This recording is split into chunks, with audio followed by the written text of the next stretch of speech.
Good morning to all of you.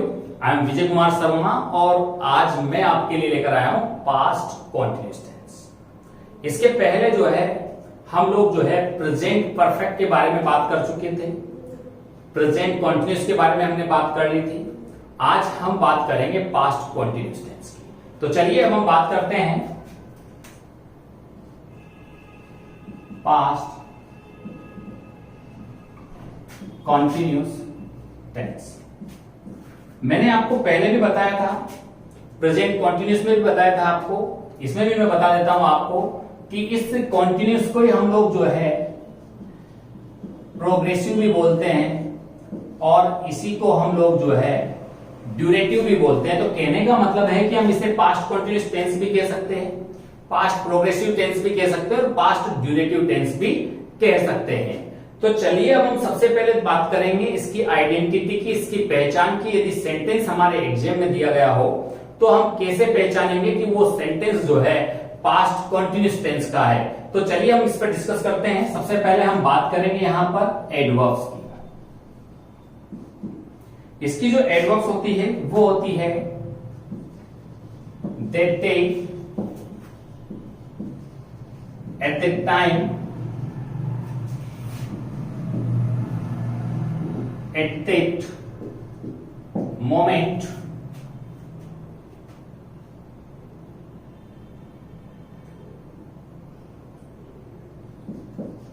then, those days, age and why। तो आपको ये ध्यान देना है, यदि किसी सेंटेंस में आपको देख day at the time, at the moment, then, those days, as, while यदि आपको मिलता है तो वो कौन सा टेंस होगा? वो पास्ट कॉन्टिन्यूअस टेंस होगा। वहां पर आप पास्ट कॉन्टिन्यूअस टेंस की हेल्पिंग वर्ब और मेन वर्ब फिलअप करेंगे। चलिए अब हम बात करते हैं इसकी हेल्पिंग वर्ब्स की।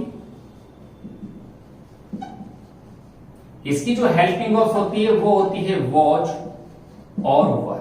कौन कौन सी होती है? वॉच और वर। वॉच का यूज जो है हम ही, सी, इट, नेम एंड आई। आपको ध्यान देना है कि बाकी सभी टेंसेज में आई के साथ हम प्लूरल हेल्पिंग वर्ब का यूज करते हैं, हेल्पिंग वर्ब की प्लूरल फॉर्म का यूज करते हैं। लेकिन यहां पर आप आई के साथ किसका यूज करेंगे? वॉच का यूज करेंगे। किसका? वॉच का यूज करेंगे। कौन से टेंस में? पास्ट कॉन्टिन्यूअस टेंस में। पास्ट कॉन्टिन्यूअस टेंस में आई के साथ आप किसका यूज करेंगे? वॉच का। वर का यूज हम जो है प्लूरल नाउन के साथ करते हैं, जैसे यू, वी, दे एटसेट्रा। तो इस तरीके से आपको ध्यान देना है कि ही, सी, इट, नेम और आई के साथ हम किसका यूज करते हैं? वॉच का। और यू, वी, दे के साथ हम किसका यूज करते हैं? वर का। मैं आपको एक बात और बता दूं कि आपको यह भी ध्यान रखना है कि टोटल हेल्पिंग वर्ब्स कितनी होती है? 24 होती है। कितनी होती है? 24 होती है। और पास्ट कॉन्टिन्यूअस की हेल्पिंग वर्ब कौन कौन सी होती है? वॉच और वर होती है। ठीक है, क्लियर? चलिए अब हम बात करेंगे मेन वर्ब। मेन वर्ब का मैंने आपको बताया था जिसमें टेंस में कॉन्टिन्यूअस लगा हुआ हो तो वहां पर हम हमेशा जो है V1 प्लस ING का यूज करते हैं। किसका यूज करते हैं? V1 प्लस ING का यूज करते हैं। तो ये बात आपके माइंड में बिल्कुल क्लियर होनी चाहिए कि जिस भी टेंस में हमें कॉन्टिन्यूअस टेंस मिलता है वहां पर, जहां भी हमें कॉन्टिन्यूअस लिखा हुआ मिलता है वहां पर हम मेन वर्ब की कौन सी फॉर्म का यूज करते हैं? V1 प्लस ING का यूज करते हैं। चलिए अब हम इनके एग्जांपल्स के बारे में देख लेते हैं, इनके एग्जांपल्स को जान लेते हैं, उनको थोड़ा सा पढ़ लेते हैं।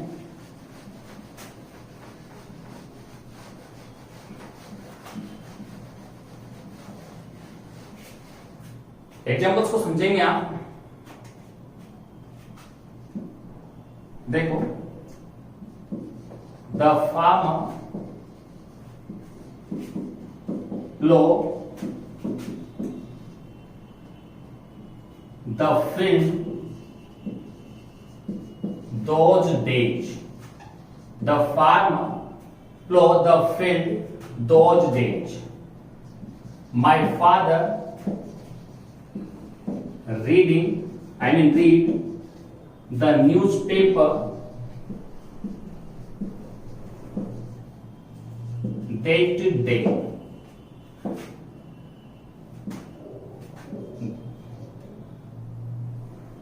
Some people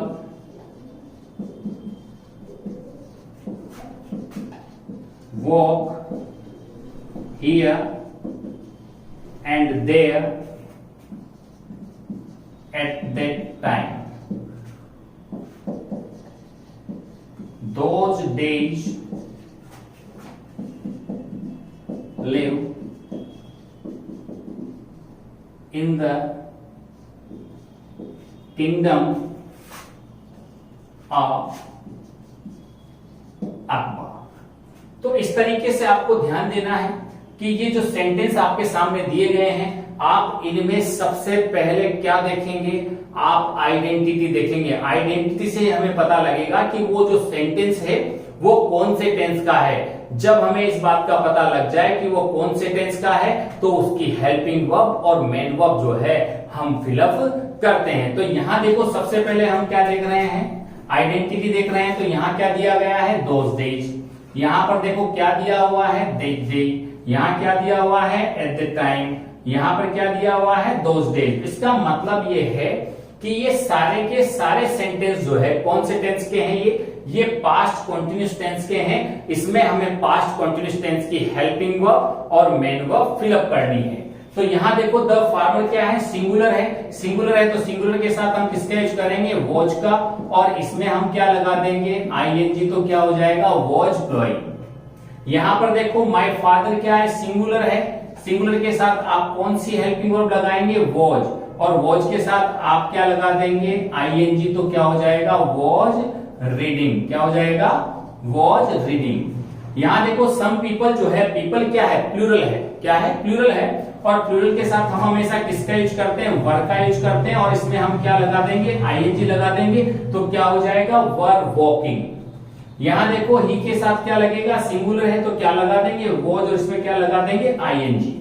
तो कहने का मतलब यह है कि आपको यह ध्यान देना है कि किसी सेंटेंस में यदि आपको that day, at the time, at the moment, then, those days, as, while मिल जाता है, तो वहां पर आप कौन से टेंस का यूज करेंगे, पास्ट कॉन्टिन्यूस टेंस का यूज करेंगे। आई मीन मेरे कहने का मतलब है कि आप वहां पर watch verb plus V1 plus ING का यूज करेंगे।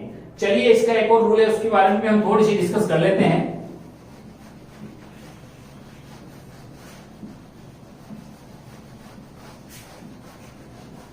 चलिए हम बात करते हैं एक एनवी पर। ध्यान से आपको समझना है। चलिए, मैं आपको बता दूं कि यदि दो सेंटेंस किससे कनेक्ट हो, किससे जुड़े हुए हो, एज और वाइल से जुड़े हुए हो। किससे जुड़े हुए हो, एज और वाइल से जुड़े हुए हो, तो आप जो है एज और वाइल के बाद में हमेशा कौन से टेंस का यूज करेंगे, आप पास्ट कॉन्टिन्यूस टेंस का यूज करेंगे। I mean watch verb plus V1 plus ING का आप यूज करेंगे। यदि दो सेंटेंस एज और वाइल से जुड़े हुए हैं, तो आप एज और वाइल के बाद में कौन से टेंस का यूज करेंगे, पास्ट कॉन्टिन्यूस टेंस का यूज करेंगे। I mean watch verb plus V1 plus ING का आप यूज करेंगे। लेकिन यदि इसके पहले ब्लैंक स्पेस आ जाता है, तो आप इसके पहले पास्ट इंडेफिनिट का भी यूज कर सकते हैं और पास्ट कॉन्टिन्यूस टेंस का भी यूज कर सकते हैं। अब एज और वाइल के पहले यदि ब्लैंक स्पेस आ रहा है, तो हम कहां पर पास्ट इंडेफिनिट का यूज करेंगे और कहां पर हम पास्ट कॉन्टिन्यूस टेंस का यूज करेंगे, इसके बारे में जो है हम बात करेंगे। यहां पर एग्जांपल से हम समझेंगे कि इनमें क्या डिफरेंस है, कैसे हम पास्ट इंडेफिनिट का यूज करते हैं, कैसे हम पास्ट कॉन्टिन्यूस का यूज करेंगे। बाकी एज और वाइल के बाद में तो आपको 100% कौन सा टेंस फिलअप करना है, पास्ट कॉन्टिन्यूस टेंस फिलअप करना है। तो चलिए हम एग्जांपल से समझते हैं इसको। एग्जांपल से समझेंगे आप। I saw a tall man while playing football. As he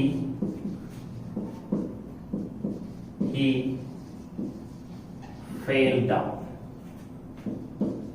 See her leg broken while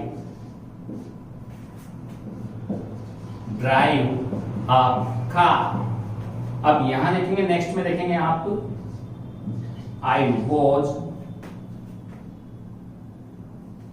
reading a book while my brother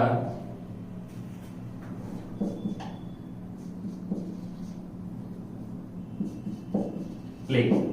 अब यहां देखेंगे आप, यहां पर आपको ध्यान से समझना है, you will have to concentrate your mind on the board. तो यहां देखो, यहां क्या दिया हुआ है, यहां दिया हुआ है y, यहां क्या दिया हुआ है एज, और यहां पर भी क्या दिया हुआ है y, और यहां पर भी क्या दिया हुआ है y। तो मैंने आपसे कहा था कि एज और y के बाद में तो आप 100% कौन से टेंस का यूज करेंगे, पास्ट कॉन्टिन्यूस टेंस का यूज करेंगे। किसका यूज करेंगे, पास्ट कॉन्टिन्यूस टेंस का यूज करेंगे। तो जैसे मैंने यहां पर जो है while के बाद में अपन किसका यूज करेंगे, पास्ट कॉन्टिन्यूस टेंस का यूज करेंगे। तो I के साथ हम किसका यूज करते हैं, वॉज का, और प्ले में क्या लग जाती है ing। तो क्या हो गया, आई वॉज प्लेइंग। यहां पर देखो ही में जो है क्या लगेगा, वॉज, और इसमें क्या लग जाएगी ing। तो क्या हो जाएगा, वॉज रनिंग। ऐसे यहां पर देखो while के बाद में हमें पास्ट कॉन्टिन्यूस टेंस का यूज करना है, सी के साथ आपको क्या लगाना है, वॉच, और यहां पर वर्ब में आप क्या लगा दोगे ing। तो क्या हो जाएगा, ड्राइविंग। यहां देखो while के बाद में हम किसका यूज करेंगे, पास्ट कॉन्टिन्यूस का। माय ब्रदर आ रहा है तो हमने क्या लगा दिया, वॉज, इसमें क्या लगा दी हमने ing। तो ये बात तो आपके दिमाग में बैठ गई होगी कि एज और while के बाद में यदि ब्लैंक स्पेस आ रहा है तो हम जो है हमेशा कौन से टेंस का यूज करेंगे, पास्ट कॉन्टिन्यूस टेंस का यूज करेंगे। आई मीन आपको जो है was verb plus V1 plus ing का यूज करना है। लेकिन यदि किसी सिचुएशन में आगे ब्लैंक स्पेस आ जाता है तो फिर आपको क्या करना है, आपको देखना है कि आप वहां पर जो है कौन सी वर्ब का यूज कर सकते हैं। तो पहली चीज यहां देखो सो है, तो सी वर्ब का यूज ing फॉर्म में नहीं होता, या तो इंडेफिनिट में होता है या परफेक्ट में होता है। तो हमने यहां पर जो है ing नहीं लगा सकते, इसलिए हम कौन से यूज करेंगे, पास्ट इंडेफिनिट, क्योंकि पास्ट कॉन्टिन्यूस में क्या आती है, ing फॉर्म आती है। कौन सी फॉर्म आती है, इसमें ing फॉर्म आती है। तो मैंने आपसे कहा था कि सी वर्ब के लिए या तो आप इंडेफिनिट टेंस यूज कर सकते हैं या परफेक्ट, लेकिन इसमें ing नहीं लगती, इसलिए यहां पर कौन सा टेंस फिलअप किया हमने, पास्ट इंडेफिनिट। ये तो एक तो ये तरीका है देखने का, लेकिन इससे भी एक अच्छा, बहुत अच्छा तरीका है, एक अच्छी टेक्निक है, उसके थ्रू भी आप आसानी से फिलअप कर सकते हैं। वो टेक्निक ये है कि यदि दोनों तरफ के सब्जेक्ट, यदि दोनों तरफ के सब्जेक्ट सेम हो, कैसे हो, यदि दोनों सब्जेक्ट कैसे हो, सेम हो, तो बाद में आप पास्ट कॉन्टिन्यूस टेंस का यूज कर सकते हैं और पहले आप किसका यूज कर सकते हैं, पास्ट इंडेफिनिट का। जैसे यहां देखो दोनों सब्जेक्ट सेम है तो बाद में हमने किसका यूज किया, पास्ट कॉन्टिन्यूस का, पहले किसका यूज किया, पास्ट इंडेफिनिट का। यहां भी देखो ही, और यहां पर भी क्या लिखा हुआ है, ही, दोनों सब्जेक्ट क्या है, सेम है। तो दोनों सेम है, तो यहां आप देखेंगे कि यहां पर एज के बाद भी पास्ट कॉन्टिन्यूस का यूज किया हमने, और पहले हमने किसका यूज किया है, पास्ट इंडेफिनिट का। यहां देखो यहां भी सी क्या है और यहां भी सी है, तो दोनों सब्जेक्ट क्या है, सेम है, इसलिए हमने बाद में कॉन्टिन्यूस का यूज किया और पहले किसका यूज किया, इंडेफिनिट का।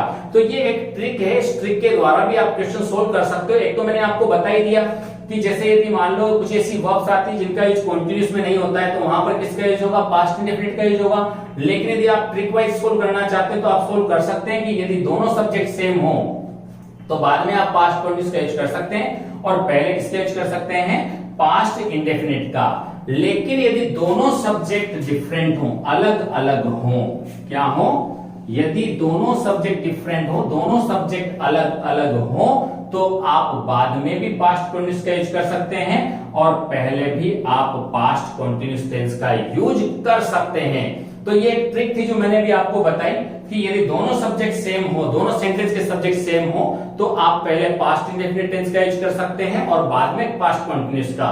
लेकिन दोनों सेंटेंस के सब्जेक्ट अलग अलग हैं तो आप दोनों जो है, दोनों तरफ किसका यूज कर सकते हैं, पास्ट कॉन्टिन्यूस टेंस का यूज कर सकते हैं। तो इस तरीके से जो है आज हमने जो है पास्ट कॉन्टिन्यूस टेंस के बारे में पढ़ा है। तो मेरा आपसे बस यही कहना है कि जो मेरा जो चैनल है ग्रेवर्सरी, तो आज हमने जो है पास्ट कॉन्टिन्यूस टेंस के बारे में पढ़ा है। तो मेरा आपसे कहना है कि जो मेरा जो चैनल है English with Vijay Sharma, please इसे आप लाइक करें, शेयर करें और सब्सक्राइब जरूर करें, ताकि जो है और बच्चे भी जो है इसे पढ़ सके और हमें भी मोटिवेशन मिलता रहे। Thank you.